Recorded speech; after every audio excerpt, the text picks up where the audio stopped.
Devasahayam mount Kanyakumari மாவட்டத்தில் ஆரல்வாய்மொழியில் உள்ளது.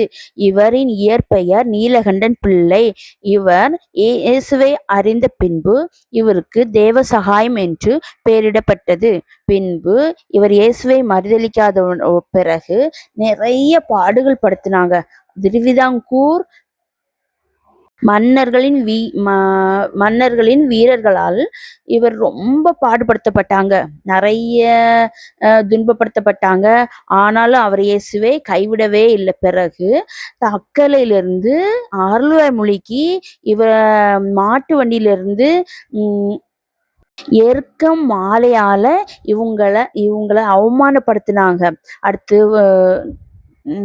இப்போ நம்ம பார்த்துட்டு இருக்குது இந்த இடத்துலதான் அவங்க திருவிதாங்கூர் வீரர்களால சுட்டாங்க.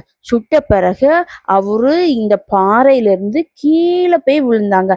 அந்த இடத்த தான் நம்ம இப்ப பார்க்க போறோம். அந்த இடத்துல அவர் கீழே விழுந்துட்டு திரும்ப அவங்க என்ன பண்ணாங்கன்னா தூக்கிலிடப்பட்டாங்க.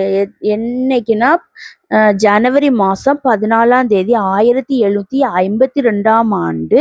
நான் இப்போ பார்த்துட்டு இருக்க இடம் தான் அவங்க சுட்டு இந்த வீரர்களால் சுட்ட பிறகு இந்த இடத்துல அந்த மேல இருந்து கீழே வந்து விழுந்தாங்க. பார்த்துட்டு இருக்கிறது தூக்கிலிடப்பட்ட இடம்.